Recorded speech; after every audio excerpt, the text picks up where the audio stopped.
I'm now happy to introduce Shelley Correll, Professor of Sociology and Organizational Behavior at Stanford University and the Director of the Clayman Institute for Gender Research. Her expertise is in the areas of gender, workplace dynamics, and organizational culture. She has received numerous national awards for her research on the Motherhood Penalty, research that demonstrates how motherhood influences the workplace evaluations, pay, and job opportunities for women. Shelley is currently leading a nationwide interdisciplinary project on redesigning work that evaluates how workplace structures and practices can be better aligned with today's workforce. It's pretty cool. She's also studying how gender stereotypes and organizational practices affect the entry and retention of women in technical professions, and how the growth of the craft beer industry affects the founding and success of women brewers. All right? I don't know about that right now, but later. She's also a huge fan of US and Japanese Major League Baseball. Please join me in giving a warm welcome to Shelley Correll.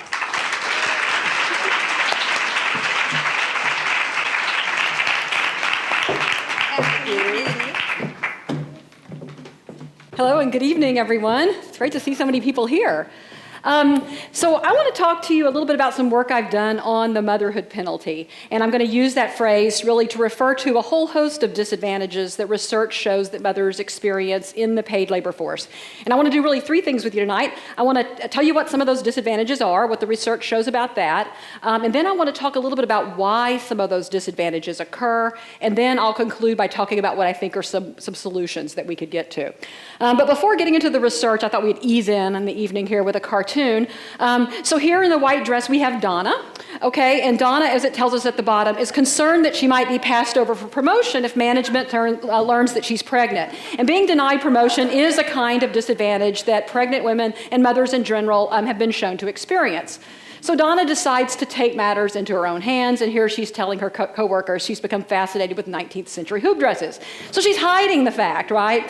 And so what I want to ask us to think about tonight, where I want us to go, is to think about whether we could do better at a societal level and within our workplaces to solve this problem, rather than asking Donna and all the Donnas out there to have to try to fix this problem themselves.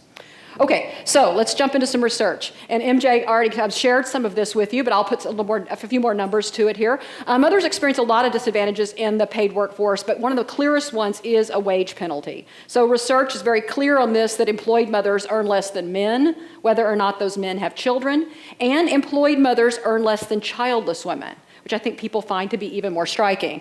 Now, when I tell people this fact, what people will often say back to me is, well, of course, mothers work in different kinds of jobs, they work fewer hours, they take time off, and that must be why they're earning lower wages. But research shows us that that doesn't fully explain the wage penalty that mothers experience.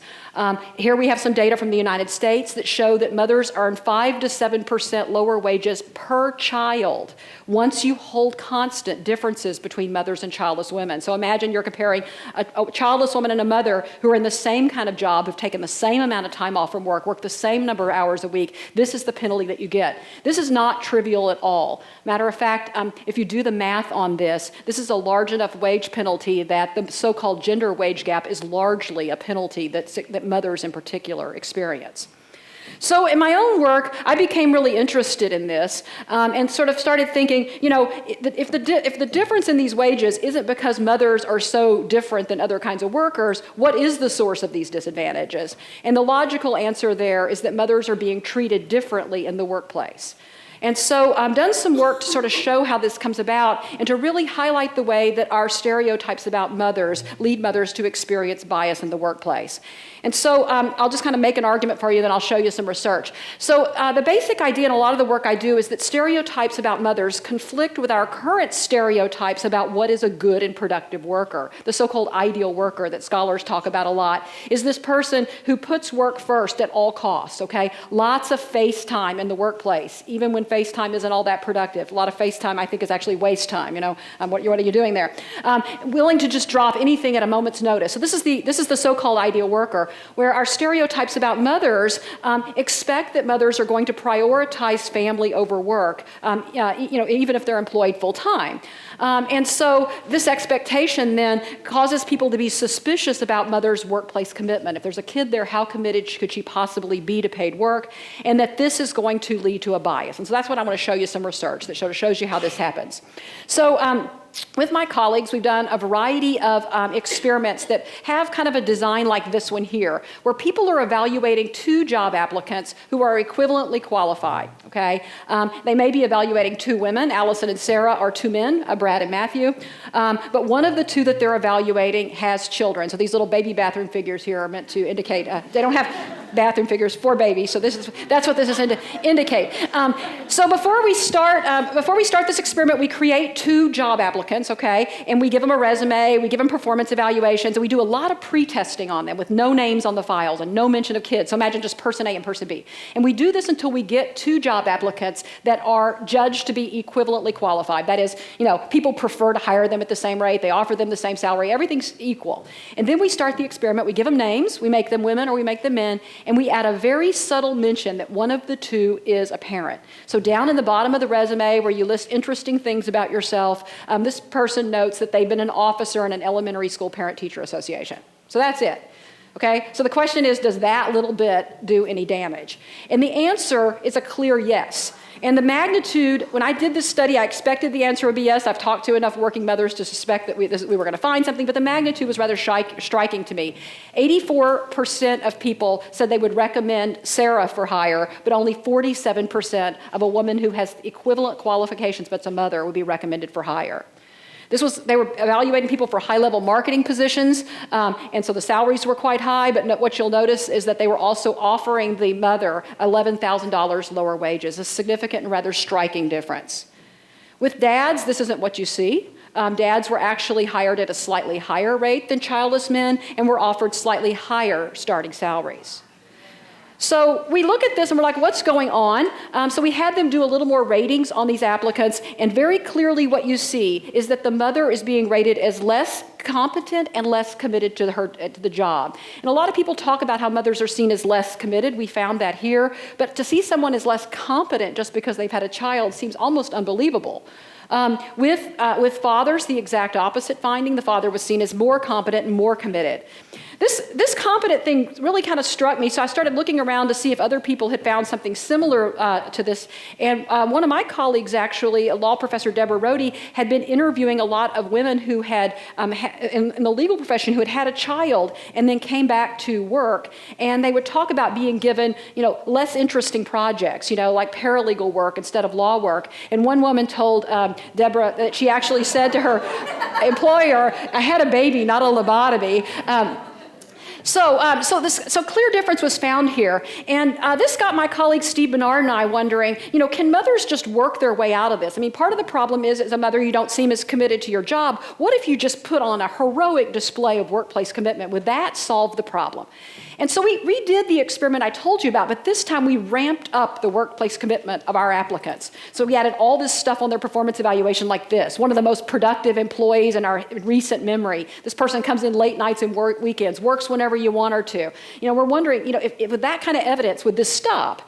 And the good news was that some of this did stop. So these mothers who displayed these really high levels of workplace commitment were judged to be equally competent and committed as their childless peers. But notice, lots of screen left. At the same time, these mothers were judged to be more selfish, arrogant, dominating, less warm, and less likable than the mothers whose workplace commitment had been, more ambiguous. So what's going on here? Well, with these heroic displays of workplace commitment, this looks like putting work before kid. This looks like bad mom. People don't like bad mom, okay?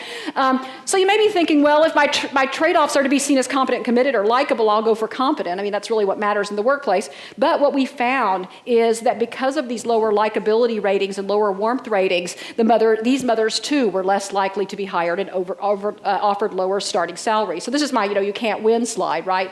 I mean, what's going on here is really a collision of stereotypes. Mothers appear to deviate from our stereotypes about successful workers, so that makes them be viewed as less competent, committed. Yet if they try to overcome that, they're seen as less warm and less likable, but either way, fewer organizational rewards.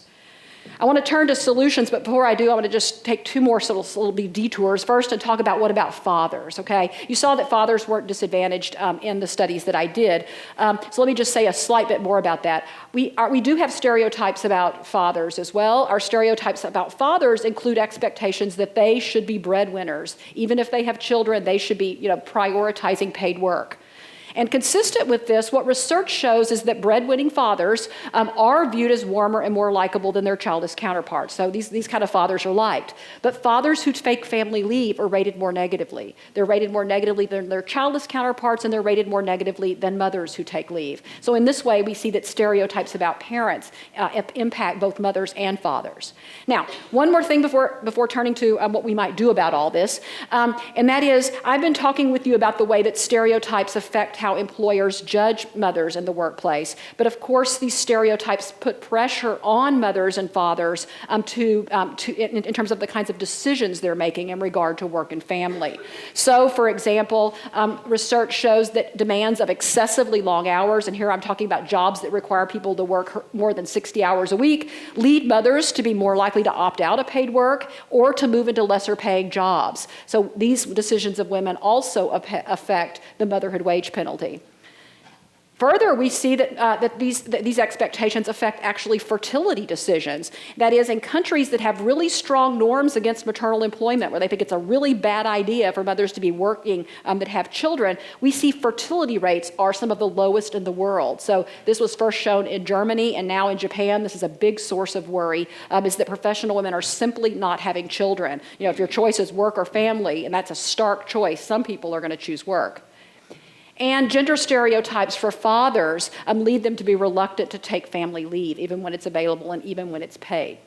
So we start to see here that the motherhood penalty, bad deal for mothers, but there's actually a societal cost to this as well, because it's pulling talented women out of the workplace and it's keeping men from being fully engaged in their families.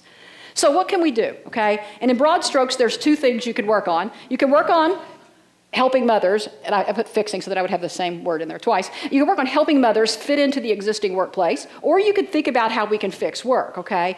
I think this cartoon really illustrates this nicely, okay? This is, here's the keyhole to really good careers, and all she has to do is conform and fit through that. This is that Donna back on our slide earlier, over and over again. We could work that way, or we could say, why don't we change the shape of this keyhole to look a little bit more like our workforces look today?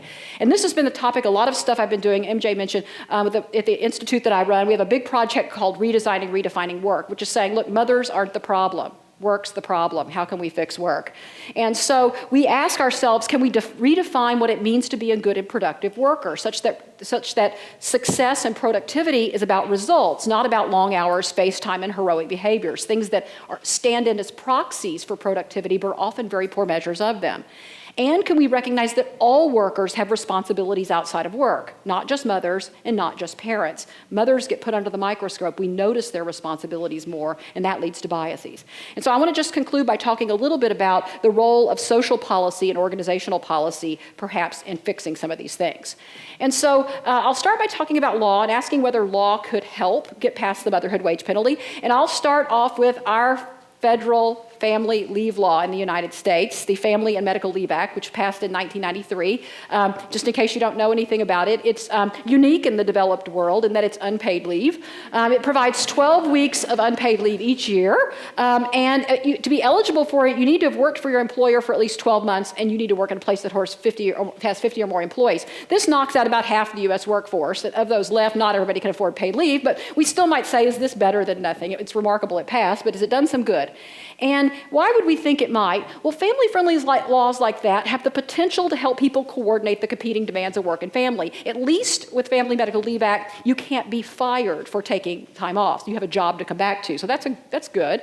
And it potentially also does something more. Law potentially has the potential to redefine what good and productive work looks like. One thing we know from scholarship on the way that laws work is we don't only obey laws so we don't get in trouble. Laws also have an effect on our behavior by signaling a social consensus. You hear a law is passed and you start to think, man, this must be what everybody else in my society thinks. And once we think that can affect our judgments. We've seen this very clearly with drinking and driving laws, right?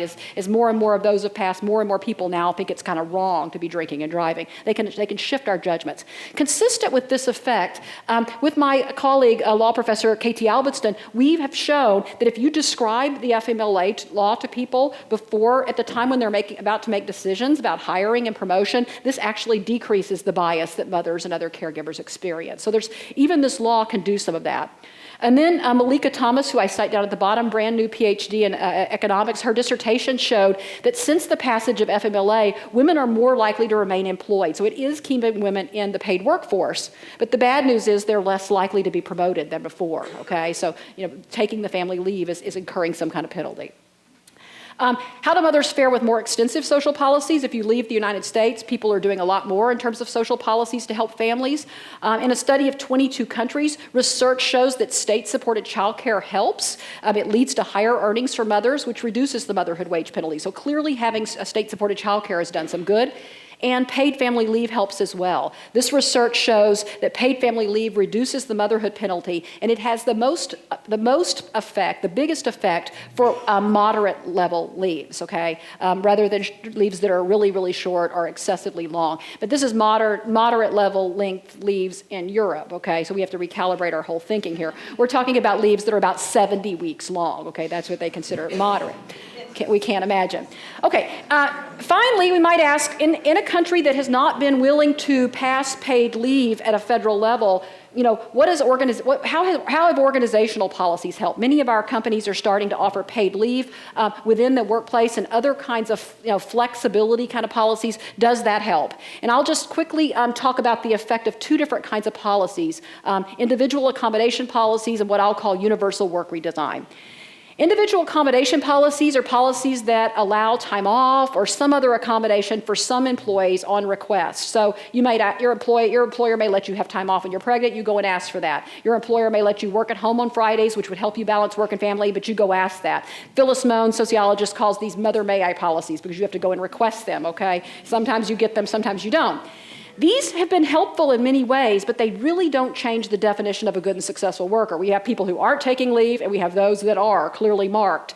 Research has shown here that people who use these policies often suffer what's called a flexibility stigma. That is, you use the penalty, you're able to maintain your job, but your wage growth is slower, and your chances of being promoted are less good. So, my big push now is that we need to really think more about how we can universally change the structure of work, redesigning policies and practices for everyone, not just signaling out some group of people. And some companies that are doing this are de-emphasizing face time, letting people work more when they work, where they want to work, or they're giving all employees more control over their schedule. So you're working 60 hours a week, but you can kind of control when you work at least. So these policies, what they are doing is recognizing that all employees have responsibilities outside of work, and they're not measuring performance simply by face time in the workplace, which is especially hard for people who have caregiving responsibilities. Do they work?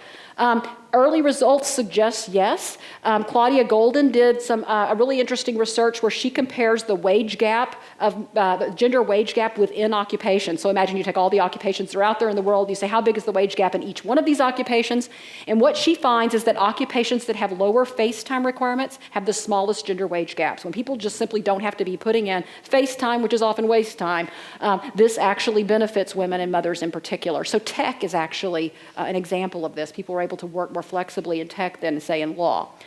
And then a move towards results-only work environments, workplaces where people can work when they want and where they want as long as the work gets done. This has been shown to improve work and health for everyone, but bigger improvements for mothers than other kinds of workers. So I think there's some promising stuff here. So to wrap up and turn it over to someone else, my conclusion will be this. We need to change the definitions that govern our workplaces, making it both possible and normatively acceptable for men and women to be fully engaged in work and in family. And until we do, employers are going to respond to our current definitions of work by undervaluing the contributions of mothers. We've seen this over and over again, and being more reluctant to hire and promote them. Women are going to respond themselves by opting out of paid work work, working in lower quality jobs than they're qualified for, or simply not having children. And men are going to respond by being less willing or less able to take family leave, okay? So this isn't just a motherhood problem, this is a societal problem. But rather than pointing out just the problem, I want to just end with a question that I think will help us think about what the enormous potential would be if we were to redesign work, and that is this: to think about what could we accomplish as a society if we were able to fully harness all of the talent of mothers in our workplaces and all of the talent of fathers in our family. Thank you.